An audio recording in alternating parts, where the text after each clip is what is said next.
You cannot have Southern culture without food. It brings everybody together. Yes, we're a little bit unhealthy. We fry. That's okay.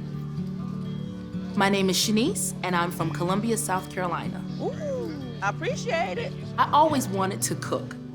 When I was 4 years old, I told my parents I wanted to be a cookery. But you know, when you get older, you try to think of things that are a little bit more tangible. So I went to University of South Carolina. I've been working at a company for 7 years. And when I got laid off, it was like, what do I do next? I used to bake small items, a cupcake here and there to help people. It wasn't until someone said, can you help me out with my birthday party?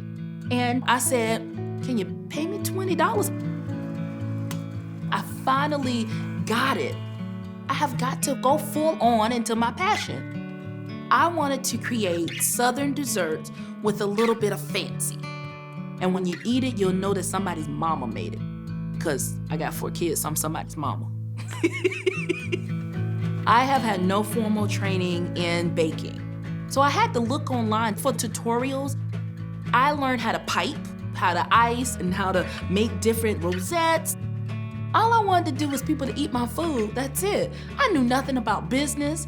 I knew nothing about making a profit. Do the dessert part for the I went to some classes, I figured out what to do, I opened up my brick and mortar, and it was like, I have arrived. I got this cute little exposed brick place, and I can open up the door and say, welcome to my dessert bar. But just not enough people walking in the door. Closing that brick and mortar, it was defeating. I did not want people to think that I was a failure. But I felt like a failure.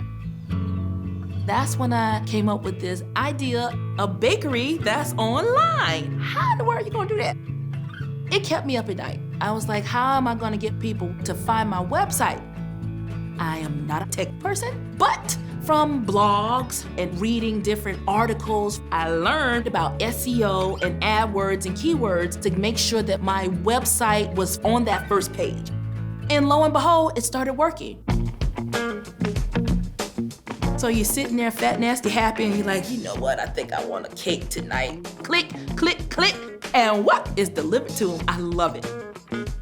Now I get more corporate clients, and I get a lot of bridal clients. I am the baker, the marketer, the PR person, and the deliverer. So I do it all. I'm gonna have you taste. At the end of that first year, when I looked at my sales, I did so much work in my brick and mortar to make the same amount of money I did online. Because I don't have the overhead, plus I don't have cake just sitting there because nobody bought it. With a butter. Looking at people do that first bite when they close their eyes and they say, that's just like the all-time high. Bam, I got you. You're gonna come back now.